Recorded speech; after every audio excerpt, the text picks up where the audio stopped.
40 दिवस प्रयागराजमध्ये महाकुंभ मेळा सुरू होता. या महाकुंभ मेळ्याने 26 फेब्रुवारी रोजी भक्तांचा निरोप घेतला. यंदाचा महाकुंभ मेळ्याने जगभर प्रसिद्धी पावली. यात चांगल्या आणि वाईट दोन्ही गोष्टींचा समावेश आहे. प्रयागराजमध्ये महाकुंभ दरम्यान मोठ्या संख्येने भाविकांनी संगमात स्नान केलं. यामध्ये महिलांची ही संख्या चांगलीच दिसून आली आहे. अलीकडेच अनेक सोशल मीडिया प्लॅटफॉर्मवर मुली आणि महिला आंघोळ करताना आणि कपडे बदलतानाचे फोटो आणि व्हिडिओ शेअर केले गेले. फेसबुक, एक्स आणि यूट्यूबवर असे व्हिडिओ उपस्थित होते. एवढंच नाही तर अनेक टेलिग्राम चॅनलवरही हे व्हिडिओ विकले जात होते. मीडिया रिपोर्ट्समध्ये ही बाब समोर आल्यानंतर पोलिसांनी त्यावर कारवाई केली. काही लोकांना अटक करण्यात आली. या संपूर्ण प्रकरणामुळे एकदा ऑनलाईन प्लॅटफॉर्मवरील महिलांची गोपनीयता आणि सुरक्षिततेचा मुद्दा पुढे आला आहे. हा संपूर्ण घटनाक्रम समजून घेऊया आजच्या या व्हिडिओमधून. नमस्कार, मी सनी आणि तुम्ही पाहताय दैनिक राज्य लोकतंत्र.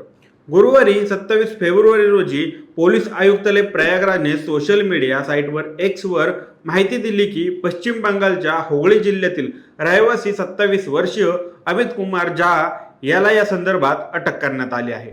या सगळ्या दरम्यान गुजरातमधून एक धक्कादायक अहवाल समोर आला आहे. गुजरातमधील राजकोट येथील एका प्रस्तुत क्लिनिकमधून महिलांचे व्हिडिओ टेलिग्राम चॅनलवर बनवून विकले जात होते. आता त्या टेलिग्राम चॅनलवर केवळ महाकुंभच नव्हे तर इतर अनेक धार्मिक सणांच्या वेळी महिलांच्या आंघोळीचे व्हिडिओ आणि फोटो पोस्ट केले गेले. पोलिसांनी दिलेल्या माहितीनुसार सोशल मीडिया ॲप टेलिग्रामवर महाकुंभातील महिलांचे स्नान करतानाचे व्हिडिओ विकले जात होते. महाकुंभ गंगा स्नान प्रयागराज या कॅप्शनसह हे व्हिडिओ फेसबुकवर अपलोड केले आहेत. काही पोस्टवर हॅशटॅग महाकुंभ 2025, हॅशटॅग गंगा स्नान आणि प्रयागराज कुंभ असे हॅशटॅग वापरले गेले. मीडिया रिपोर्टनुसार हे व्हिडिओ 2 ते 3 हजार रुपयांना विकले जात होते. महिलांचे हे व्हिडिओ विकल्याचे वृत्त समोर आल्यानंतर उत्तर प्रदेश पोलिसांनी या प्रकरणी कारवाई केली आहे. पीटीआय या वृत्तसंस्थेनुसार यूपी पोलिसांनी सांगितलं की या प्रकरणी त्यांनी इंस्टाग्राम अकाउंट आणि काही टेलिग्राम चॅनलवर कारवाई केली आहे.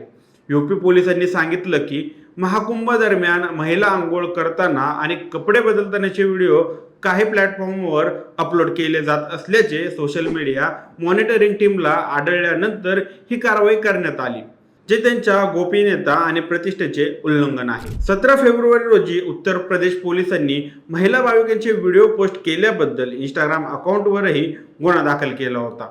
दुसऱ्या एका प्रकरणात 19 फेब्रुवारी रोजी टेलिग्राम चॅनलवर गुन्हा दाखल करण्यात आला आहे. प्रयागराजच्या कोतवाली कुंभमेळा पोलीस ठाण्यात दोन्ही गुन्ह्यांची नोंद करण्यात आली आहे. यावर उत्तर प्रदेश पोलिसांनी एक पोस्ट लिहिली.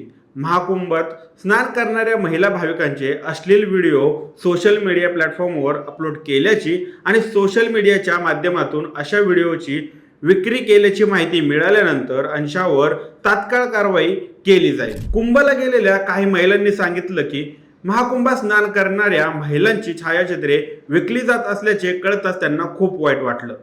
ते म्हणाले, हा महिलांच्या सन्मानाचा प्रश्न आहे. आंघोळ करताना असे चित्र बाजारात विकले गेले तर त्यामुळे महिलांची बदनामी होईल. अशा धार्मिक कार्यक्रमांमध्ये हे सर्व घडू नये. गुजरातमधील राजकोट येथील क्लिनिकमध्ये तपासणीसाठी जात असलेल्या महिला रुग्णांचे व्हिडिओ लीक होत आहेत. हे व्हिडिओ यूट्यूबवर अपलोड करून टेलिग्रामवर विकले जात होते. गुजरात पोलिसांचे सायबर क्राईमचे सहाय्यक पोलीस आयुक्त हार्दिक माकाडिया यांनी माध्यमांशी बोलताना सांगितलं की एका प्रस्तुतगृहाचे सीसीटीव्ही फुटेज हॅक करण्यात आलं होतं आणि हे व्हिडिओ यूट्यूब चॅनलवर अपलोड करण्यात आले होते. या व्हिडिओच्या बायोमध्ये टेलिग्राम चॅनलची लिंक समाविष्ट करण्यात आली होती. कोणीतरी त्याचे social media account Xavier tag केले होते आणि त्या खात्यांची चौकशी करण्याचे आवाहन होते. जेव्हा त्यांनी व्हिडिओ तपासला तेव्हा त्यांनी रुग्ण आणि डॉक्टर गुजरातमध्ये बोलताना पाहिले. त्यानंतर त्यांच्या टीमने सर्व माहिती गोळा करण्यास सुरुवात केली. ते पुढे म्हणाले, या प्रकरणी 6 जणांना अटक करण्यात आली असून एका व्यक्तीचा शोध सुरू आहे. हे सर्वजण टेलिग्राम चॅनलद्वारे एकमेकांशी जोडले गेले होते. हॅकिंगच्या माध्यमातून त्यांनी सर्व व्हिडिओचे नेक्सस तयार केले होतं. या प्रकरणी 2 हॅकर्सला अटक करण्यात आल्याचे त्यांनी सांगितलं आहे. ही पहिलीच वेळ नाही. यापूर्वीही मुस्लिम महिलांशी संबंधित ऑनलाईन लिलावासारख्या घटना समोर आल्या होत्या. जुलै 2021 मध्ये सुली डील्स आणि 2022 मध्ये बुल्लीबाई नावाच्या ऑनलाईन बिडिंगच्या घटनांवरून बराच गदारोळ झाला होता. ही बोली ओपन सोर्स ॲप गिटहब मध्ये सुरू होती.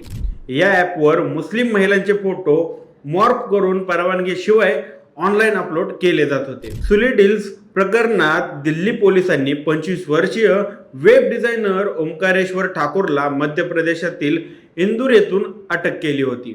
द हिंदूच्या वृत्तानुसार त्यावेळी ओंकारेश्वर ठाकूरने मुस्लिम महिलांना त्रास देण्यासाठी हे ॲप तयार केल्याची कबुली दिली होती. ठाकूर याने असंही सांगितलं होतं की ते एक्स म्हणजेच त्यावेळेस ट्विटरवरील एका ग्रुपचा भाग होता जो मुस्लिम महिलांना ट्रोल करत असे. तर बुल्लीबाई ॲप प्रकरणी मुंबई पोलिसांनी तिघांना अटक केली होती. यातील 2 जण उत्तराखंडमधील असून एक तरुणाला बेंगळुरू येथून ताब्यात घेण्यात आलं होतं. पण मार्च 2022 मध्ये या दोन्ही प्रकरणातील आरोपींना दिल्ली न्यायालयाने मानवतावादी आधारावर जामीन मंजूर केला होता. सोशल मीडिया प्लॅटफॉर्मच्या तुलनेत टेलिग्रामवर अशा बेकायदेशीर क्रियाकलाप जास्त आहेत का? या प्रश्नावर सायबर सुरक्षा तज्ज्ञ शुभम सिंह म्हणतात की टेलिग्राममध्ये एंड टू एंड एन्क्रिप्शन आहे. यामुळे सरकारला बेकायदेशीर क्रियाकलापांचा मोगावा लागणे कठीण आहे. व्हॉट्सअप आणि फेसबुक सारख्या इतर प्लॅटफॉर्मच्या तुलनेत टेलिग्राम मोठ्या गटांना कमी देखरेखीसह अधिक सहजपणे ऑपरेट करू देतो. टेलिग्राममध्ये खाते तयार करणे वापरकर्त्यासाठी खूपच सोपं आहे आणि ते सहजपणे हटवू देखील शकतात. त्यामुळे कायद्याच्या अंमलबजावणी करणाऱ्या एजन्सीजना गुन्हेगाराचा मागा काढणे कठीण होतं. अनेक बेकायदेशीर बाजार फसवणूक नेटवर्क आणि अतिरेकी गट त्यात सक्रिय आहेत. शुभम सिंग यांनी असंही सांगितलं की टेलिग्रामचे सरकारशी खूप मर्यादित सहकार्य आहे आणि वापरकर्त्याच्या गोपनीयतेची चिंतेचा हवाला देऊन डेटा शेअर करण्याच्या विनंत्यांना अनेकदा विरोध करतात. पुढे ते म्हणाले की बेकायदेशीर कंटेंटच्या विरोधात कडक कायदे असले पाहिजेत. या गोष्टीपासून बचाव करण्यासाठी जागरूकता मोहीम चालवल्या पाहिजेत. ते थांबवण्यासाठी टेलिग्रामनेही चांगले निरीक्षण केलं पाहिजे. टेलिग्राम दुबईतून काम करते, त्यामुळे युरोपियन युनियन किंवा अमेरिकेचे धोरणं या ॲपवर लागू होत नाहीत. याशिवाय टेलिग्रामवर लाखो ग्रुप आणि चॅनल्स आहेत. त्यांचे निरीक्षण करणे जवळपास अशक्य आहे. आता या संबंधात कोणते कायदे लागू होतात? तर भारतीय न्यायिक संहितेत कलम 509 आहे. त्या अंतर्गत महिलेच्या गोपनीयतेचा भंग करण्याच्या उद्देशाने केलेला गुन्हा 3 वर्षापर्यंत तुरुंगवासाची शिक्षा होऊ शकते. कलम 509 नुसार तुम्ही एखाद्या महिलेला आक्षेप घेतल्यास ते गुन्ह्याच्या श्रेणीत येते. सोशल मीडियाचा अधिकार वापर होत असल्याने IT कायद्याची भूमिका आहे. जर कोणी अश्लील साहित्य प्रकाशित केले किंवा प्रसारित केले तर IT कायद्याच्या कलम 67 अंतर्गत शिक्षेची तरतूद आहे. कलम 67 आणि कलम 67A ही 2 कलमे आहेत. त्यामुळे असे साहित्य प्रकाशित करण्यात येत नाही. हे केवळ महिलांच्या बाबतीतच नाही तर लहान मुलांसह इतर प्रकरणांमध्ये देखील आहे. आता त्यामुळे अशा धार्मिक स्थळी अशा घटना घडत असतील तर सरकारने यावर गांभीर्यपूर्ण लक्ष दिलं पाहिजे. यंदाचा कुंभमेळा जरी जगभर गाजला असला तरी या गोष्टींमध्ये अनेक वाईट गोष्टींचा देखील गंध लागलेला आहे. हे देखील आपण लक्षात घेतलं पाहिजे. या संपूर्ण प्रकरणाबाबत तुमची काय मते आहेत? तुमची मते आणि प्रतिक्रिया आम्हाला कमेंट बॉक्समध्ये नक्की कळवा आणि जर दैनिक राज्य लोकतंत्र चॅनलवर नवीन असाल तर चॅनलला नक्की सबस्क्राईब करा. धन्यवाद.